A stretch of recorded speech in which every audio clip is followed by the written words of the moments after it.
Olá, bom dia para você que nos assiste pelo canal do YouTube ou pelo Facebook, talvez também pelo nosso streaming aqui da TV Centro-Sul. Bom dia, doutor Sérgio, seja bem-vindo mais uma vez.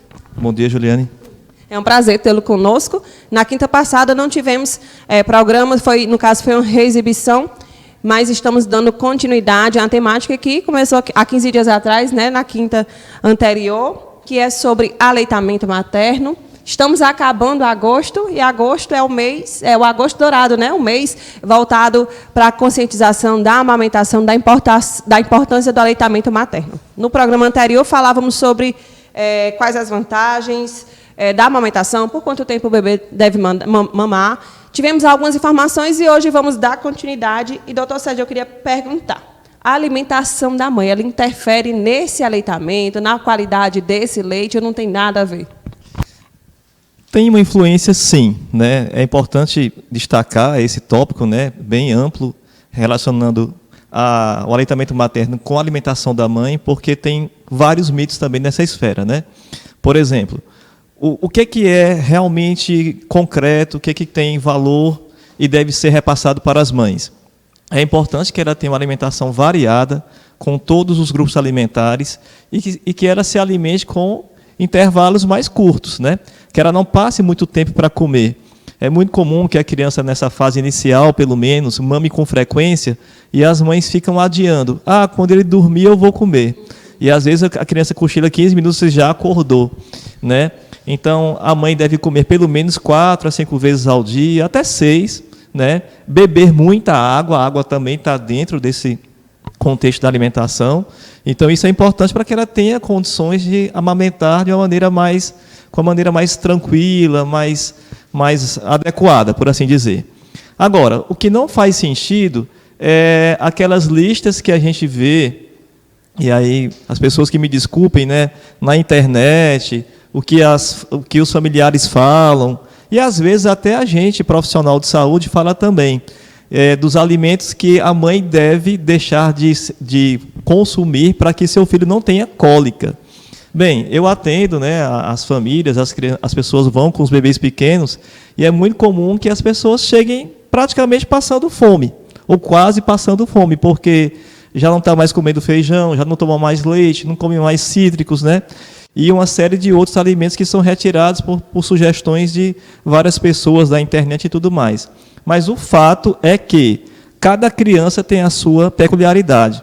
Se uma criança, né, ela não se sente bem, tem cólica, se sua mãe consome laranja, com a outra isso pode não acontecer. E assim vale para todos os alimentos. A única exceção a essa regra, ou seja, que deve sim ser reduzido, se não evitado por todas as mães, é o café. O café tem que ser realmente bem reduzido, no máximo 1 xícara por dia, né, se não for totalmente eliminado. Mas todos os outros vai depender de cada caso. E eu quero pegar aqui um ponto específico em relação ao leite. É muito comum que as pessoas digam que as mães não tomem leite. O leite ele deve ser eliminado da dieta da mãe somente se o pediatra, conjuntamente com a família, após uma análise cuidadosa e calma e tranquila, chegue à conclusão de que existe a possibilidade daquela criança ter alergia à proteína do leite de vaca. O que é algo, isso sim existe, mas a maioria não tem, né? E o grupo do leite e derivados é um grupo importante porque tem uma série de nutrientes que são indispensáveis para qualquer fase da vida, ainda mais para aquela mulher que está amamentando. Eu lembro do meu puerpério, né, que tinha todo um cuidado de não comer feijão, chocolate, refrigerantes. Certas coisas realmente fazem mal à saúde, mas interferem na amamentação ou realmente é só mito tudo isso? Como você bem disse, o refrigerante principalmente, esse deveria ser evitado por todos, né? Quem vende que me desculpe, mas é fato. Porém, interferir com a amamentação no sentido de aumentar as cólicas na criança, de novo, vai depender de cada caso. A gente aconselha que não consuma pensando na saúde da mãe, né? Porque como indivíduo e como alguém que cura daquela criança. Mas extrapolar esse entendimento para afirmar que vai fazer mal à criança, né, isso não é adequado, né? Porque para algumas pessoas um copo de refrigerante faz toda a diferença em relação ao seu bem-estar. Faz mal para a saúde dela? Faz, mas ela quer tomar. Aí você demonizar, né, esse hábito, dizendo de imediato que vai causar cólica na criança, isso tem que ser muito bem pensado para que não seja feito. Doutor Sérgio, agora a questão da alimentação para produzir leite. A gente escuta muito, né? O caldo de cana que vai ajudar, suco de uva, cerveja preta, tem 1001 indicações. Existe de fato e também tem umas que podem fazer mal, né? Rapadura, né? Isso, rapadura. Eu nunca saí do Brasil até agora, né? Mas, por exemplo, eu imagino que na Alemanha rapadura não seja algo fácil de se encontrar, né? E eu acredito que as crianças alemãs, elas mamem também, e as mães lá na Alemanha produzam leite suficientemente, né? Então, assim, para produzir leite suficientemente, o que precisa é criança sugar direito. A criança nasceu em boas condições, ela não tem nenhuma questão neurológica, ela não tem nenhuma questão da língua com freio curto, por exemplo, então ela consegue sugar direito. Ela não teve esse processo de sucção alterado por bicos, né? Conversamos sobre isso no programa anterior. Ela não tem chupeta, ela não tem mamadeira, então ela vai ao seio e consegue sugar. Ela suga com frequência, sob livre demanda, então é uma sucção efetiva. Todas as vezes que ela precisa sugar para se hidratar, para matar a fome ou para se acalmar, isso vai estimular a produção de leite.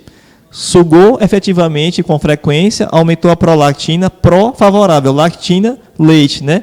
É um hormônio que a mulher produz e esse hormônio vai fazer com que esse leite seja produzido de maneira suficiente não para a criança dormir a noite toda, né? É bom quando as pessoas procuram um pediatra, porque existe um alinhamento de expectativas. As pessoas entendem que a criança tem que mamar para dormir a noite toda. Isso, infelizmente, não existe. A criança tem que mamar leite suficiente para crescer, ganhar peso e ter um desenvolvimento adequado do ponto de vista neurológico. Isso, a mama, né, o seio da mãe, consegue produzir se houver uma sucção eficiente e em livre demanda. E a mãe, como já comentamos antes, se alimentar de maneira variada, com todos os grupos alimentares, e se hidratar muito bem. Mas, ao ponto da sua pergunta, não existe alimento milagroso. Vou comprar a feira todinha de picos e rapadura, vou comprar cerveja preta. Não, isso não existe. Isso é mito. Tomei muito suco de uva, doutor Sérgio.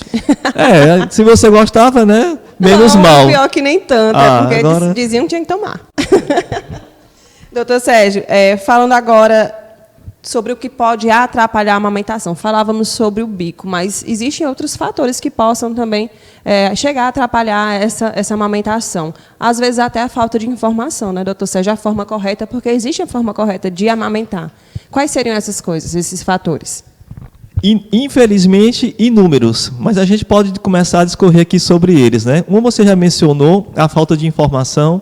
Amamentar é um processo natural, porém não é instintivo. A gente não traz isso no instinto, né? A espécie humana não tem isso no instinto. Algumas pessoas têm dificuldades em relação à amamentação porque desconhecem, né? Como você bem comentou, a questão da posição adequada, a pega adequada, né? A importância de massagear as mamas antes de amamentar, né? A importância de trabalhar de maneira proativa para que o ambiente da casa seja tranquilo suficientemente, né? Eu vi hoje de manhã um colega pediatra, né, no Instagram, para variar, dizendo que as pessoas não sejam inoportunas, e a palavra que ele colocou é essa, eu assino embaixo, e não visitem os recém-nascidos, né? Desculpa aí, mais uma vez, se ofendi alguém. Logo de imediato, porque tem o conceito da esterogestação, ou seja, aqueles 3 meses após o nascimento que a criança está se adaptando, né? E a mulher, você como tem experiência da maternidade, né, Juliane, também está no momento em que ela está muito modificada, a palavra que foi essa agora, do ponto de vista emocional, né? Então, assim, se você for realmente muito próximo da família e a sua visita for realmente desejada, vá, mas não fique a tarde inteira, não. Né? Vá lá. Que seja para ajudar a lavar uma roupa, uma louça. Isso, claro, que isso também é importante, né? Isso conta muito. Mas vai ficar assim, fazendo volume, como se diz, né? não é adequado, entendeu? Então, o ambiente favorece muito para que dê certo aquela criança mamar adequadamente, né? Outros pontos a ser destacados. Quando a família já compra precocemente os famosos bicos que você falou, né? Porque estando à disposição, a probabilidade daquela criança ter contato com eles, né? Chupeta, mamadeira, fórmula, isso aumenta. E se não tivesse lá, talvez seria encontrada uma maneira daquela criança mamar adequadamente, né? Um outro ponto que eu tive a experiência ontem, Juliane, no consultório, medicações que a mãe toma, né? Ontem mesmo eu atendi uma mãe que ela desenvolveu um quadro de pressão alta, né? Hipertensão arterial, e ela foi medicada, porém com a medicação que tinha um dos componentes que é contraindicado justamente porque pode interferir na produção do leite materno. Essa criança eu atendi, ela já estava com quase um mês de vida e não tinha ganho o peso suficiente, sendo que a mãe já era mãe de 3 filhos e teve experiências positivas com os 2 primeiros, ou seja, conseguiu amamentar, né? Então, nesse caso, é possível, talvez até provável, que o medicamento que ela estava tomando estava interferindo. Aí o que a gente, que é pediatra, faz nesses casos? A gente orienta a mãe manda uma cartinha para o nosso colega que está medicando a mãe, para que ele, se entender que é possível, sem prejudicar a saúde da mãe, troque a medicação por uma que não interfira com a produção de leite, né? Mas isso é uma decisão do colega com a mãe, né? Que, em primeiro lugar, a saúde da mãe. Se ela puder ter a sua saúde mantida com os medicamentos que são possíveis de ser utilizados sem afetar a produção de leite, ótimo. Se não puder trocar o remédio, aí, nesse caso, interrompe-se ou então continua com o aleitamento materno com aquela quantidade de leite que é produzida. Tem toda uma questão também de saber como dar. Tem aquela questão de dar uma mama primeiro, até o final, até secar, depois passar para outra. Eu já tenho um caso na família de uma tia que amamentava, mas a bebê também não ganhava peso. Só que ela dava só um pouquinho aqui, e vinha só aquele primeiro leite, né, doutor Sérgio? Fala um pouquinho sobre isso. Sim, isso é um fato, né? A gente sabe que o leite que sai inicialmente da mama, ele tem um conteúdo que é mais rico em água, por assim dizer. Isso não é uma regra fixa, não quer dizer que nos primeiros 5 minutos é só água e depois só gordura, mas é uma predominância maior de água e outros nutrientes, né? O conteúdo mais gorduroso, que favorece mais o ganho de peso, tende a ser o leite que vai sair mais do meio para o final da mamada, né? Ou do esvaziamento da mama. É importante que não haja esse revezamento, né, tão frequente assim, que aquela mama seja esvaziada. Eu também já tive casos, né, de crianças que não ganharam peso inicialmente, e o único fator comprovado depois que a mãe seguiu as orientações, né, porque quando ela voltou com a criança, ela passou a ganhar peso, como se esperava, né, era assim, ela está trocando de mama com muita frequência, né? Então isso realmente é um ponto que tem que ser lembrado.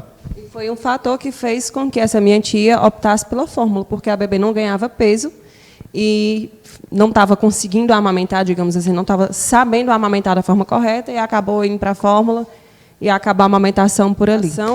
Doutor Sérgio, falávamos sobre o que atrapalha a amamentação e agora eu quero saber o que é preciso evitar durante a amamentação. Então, assim, como eu comentei antes, né, quando eu atendo as famílias, eu gosto de fazer o alinhamento de expectativas, né?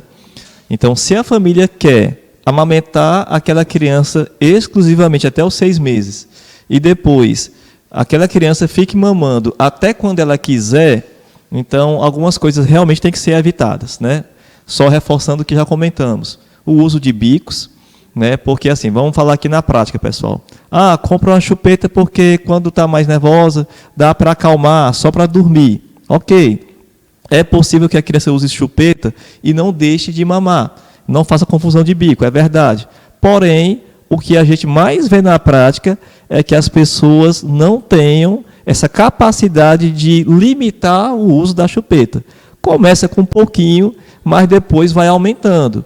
Porque a chupeta, como algumas pessoas chamam aqui na região, ela traz o consolo. O pessoal mais antigo chama de consolo, né? Então, assim, a criança quer se consolar. A gente quer consolar a criança e vamos combinar aqui. o choro da criança não é agradável, né? Por mais que a gente entenda que é a forma com a qual ela se comunica. Aí o que acontece? A criança chorou, não é fome, não é sede, não é fralda suja. É porque tá assustada. Aí dá a chupeta ali.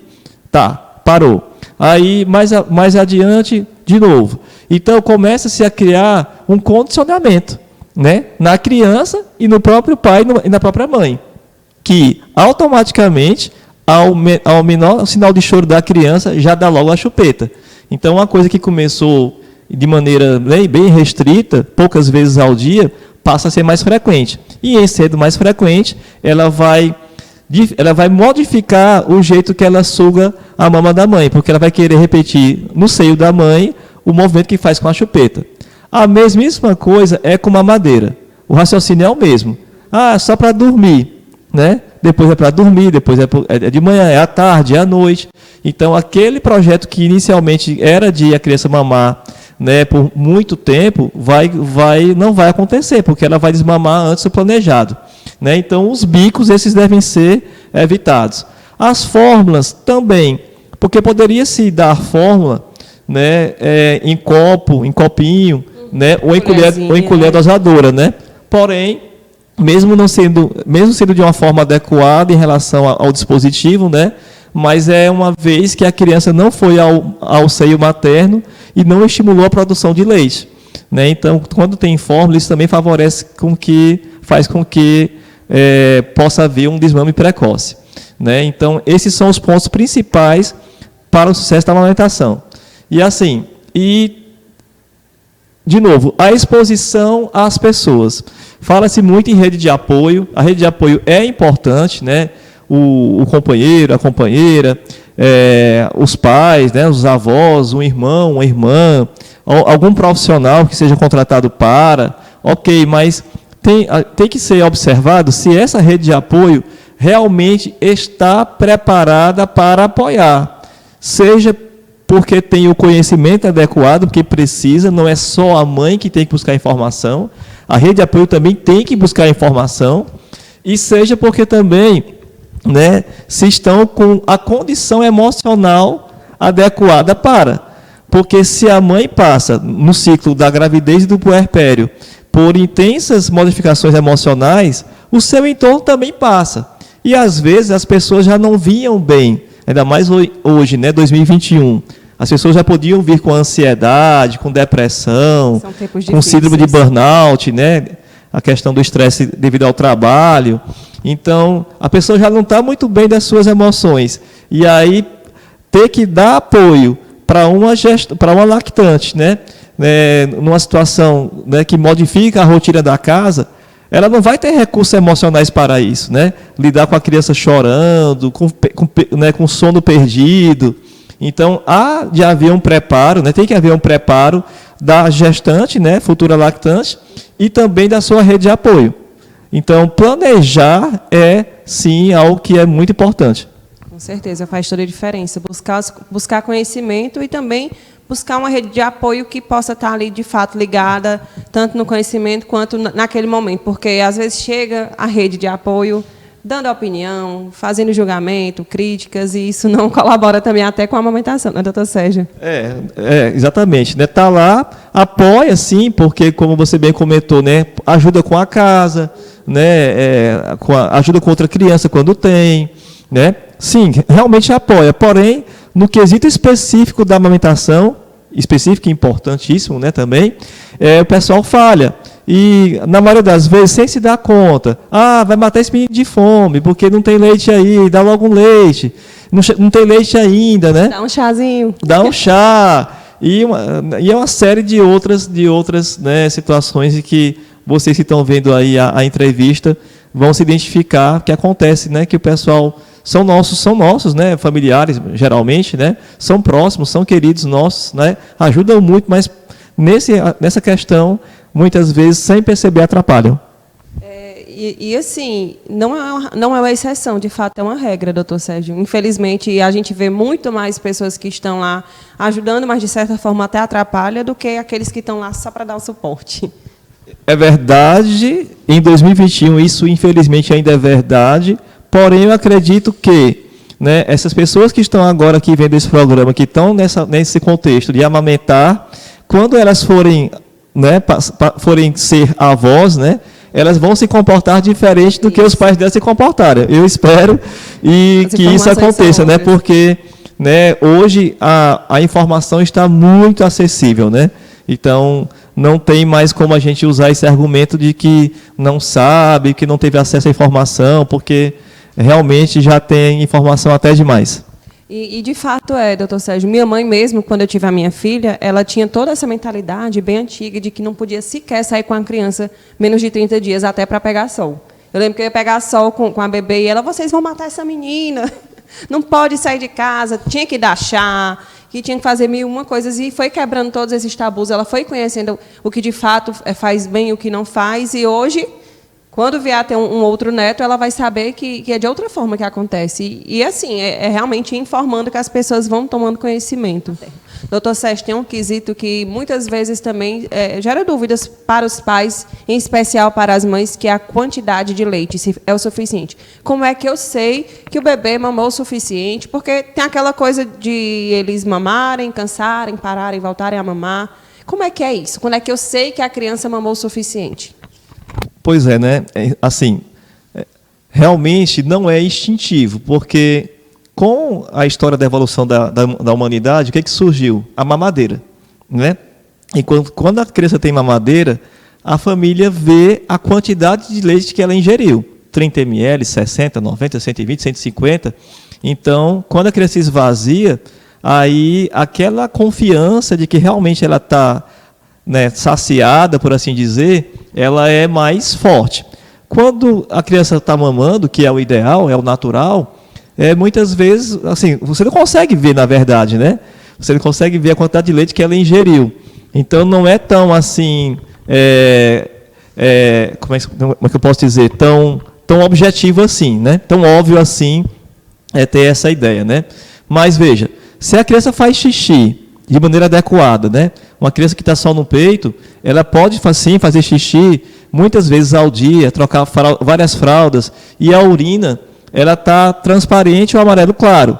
Se ela está só no peito, ela não toma água, ela não toma outro leite, e o xixi está assim, é sinal que ela está bem hidratada, e hidratada como? Através do aleitamento materno, né? Então, esse é um ponto bem simples para você observar se a criança está realmente mamando suficientemente. O outro ponto é a criança, quando é acompanhada pelo pediatra ou no posto de saúde, a gente atesta que ela está ganhando peso dentro do esperado, né? Porque a gente tem um ganho de peso que se espera, né, normal, no primeiro trimestre, nos primeiros 3 meses, a cada mês em torno de 700 gramas, e quando a criança é acompanhada e esse peso está sendo, né, aumentado nessa proporção, aí você tem sim mais um valor, né, ali que vai ajudar aos pais ter essa consciência de que realmente o leite está sendo suficiente, né? Então, no dia a dia, o xixi, de maneira simples, né, a urina, bastante fralda, né, 4, 5, 6 fraldas por dia, e uma urina clara, e a cada mês o pesar da criança, né, a pesagem dela, você vendo que ganhou peso dentro do que se espera. Doutor Sérgio, é necessário acordar a criança para mamar? A gente sabe que os recém-nascidos ficam mais tempo dormindo do que acordado, né? É necessário acordar essa criança para dar o peito? Sim, realmente, né, quanto mais jovem o ser humano, mais ele dorme, quanto mais idade ele tiver, menos ele dorme. Isso é natural, né? No primeiro mês de vida, em que é aquela fase que a gente não tem certeza ainda do quanto de peso a criança está ganhando, recomenda-se que não passe de 3 horas sem a família, né, despertar a criança para que ela mame. Então, se a criança mamou agora 8h37, então 11h37 ela não despertou para mamar, um bebezinho menor de 1 mês, é conveniente que se pegue ele do berço, né, que ele seja, né, pegado para colocar para mamar. Se ele quiser mamar, ótimo. Se ele não quiser mamar, devolve-se para o berço de novo. Depois ele acorda e se compensa ali aquele tempo que passou sem mamar. Então, no primeiro mês, sim. A partir do segundo mês, entre 1 e 2 meses, se a criança estiver ganhando peso adequadamente, aí, geralmente, vai variar de cada caso, claro, né? Mas, geralmente, eu recomendo que, se a criança está dormindo, que deixe ela dormir, né? Deixe ela dormir e que a mãe também possa dormir também para descansar. Para a gente finalizar, doutor Sérgio, aliás, tem mais 2 perguntinhas para finalizar. Tudo bem. Antecedendo a final. Quando a mãe precisa voltar ao trabalho, às vezes 4 meses pós-parto, 6 meses, e ela deseja continuar com o aleitamento materno, o que é que o senhor pode aconselhar para essa mãe? Então, pelo menos 1 mês antes, conversar sobre essa questão específica com o pediatra e ou com um consultor em amamentação. Porque pode ser orientado, por exemplo, ordenha do leite materno e armazenamento adequados. Tem mães que conseguem tirar, né, ordenhar o leite suficiente para que a sua criança receba o leite materno, né, quando ela não estiver em casa, né? Então isso é conversado, as orientações são repassadas, né, e muitas vezes dá certo. Uma outra questão que pode ser alternativa a essa ou complementar a essa é o uso de fórmula. Só que a gente coloca a fórmula como realmente algo que pode ser utilizado se realmente necessário for. Porque pode sim, né, acontecer da mãe conseguir tirar, né, ordenhar o leite materno, deixar uma quantidade, né, até boa, e a fórmula só ser usada se o que ela ordenhou acabou antes dela voltar para casa. Então, o crucial nesse caso é pegar as orientações antes com um profissional de saúde, pediatra ou consultor em amamentação. É possível, sim, manter o aleitamento materno trabalhando, né? Claro, a gente tem que admitir que se a mãe passa longas horas fora de casa, né, assim, fica um pouco mais difícil, mas é possível, sim. Não chega a ser impossível, né? No caso, é organizar. Procurar profissionais adequados para poder ser orientada e fazer acontecer. Para a gente finalizar agora, o que é que o senhor pode dar de conselhos para essas mães, as lactantes também, as mamães de primeira viagem, porque tem essa questão, né? Quem não teve a experiência, quando chega na realidade, é algo que se torna um pouco mais difícil. Como eu falava, né? A gente lê na gestação, mas na hora da prática é um pouco diferente. A gente lidar com a realidade que às vezes chega a ser dura. O que é que o senhor pode dizer para essas mamães, para as lactantes, para as gestantes? Então, o que eu posso dizer é, tenham atenção ao seu fator emocional, né? Você disse, reforçou aqui, hoje, né, a informação está aí, né, amplamente distribuída, facilmente acessível, né? Vários sites, o site do Ministério da Saúde, o site da SBP, o site da Rede Brasileira de Leite Humano, né, vários perfis de profissionais, né? Então, assim, informação não falta, ok, né? Porém, em relação às informações, é muito comum que haja uma confusão. O excesso de informação acaba gerando até ansiedade e expectativas que, às vezes, podem não ser atingidas. Então, ter um profissional de referência, pelo menos, um pediatra ou um consultor, é muito importante. Esses profissionais, idealmente, devem ser procurados já na gravidez, né? Porque é bem diferente você ter as informações e a orientação personalizada antes da criança chegar. Então, isso é crucial. Mas, voltando, a questão emocional faz toda a diferença. Porque a coisa mais comum que tem, Juliane, e quem está assistindo, é o seguinte: profissionais de saúde que têm todo o conhecimento e tudo, né? E muitos deles até orientaram várias mães não conseguirem amamentar. E, na minha experiência, eu vejo que, em grande parte desses casos, o fator que não favoreceu foi o fator emocional, né? Então, estejam atentas a isso, né? Quem está pensando em engravidar, cuide logo da sua mente, né? O casal, quem já está grávida também, esteja atento a isso. Não deem a questão emocional uma importância menor, né? Porque, na verdade, é para ser o inverso, né? Quando a gente está bem do ponto de vista mental, emocional, o cuidar do corpo, da saúde física, por assim dizer, acaba sendo um processo bem natural. É verdade, precisa haver um equilíbrio, né, doutor Sérgio, para as coisas fluírem bem.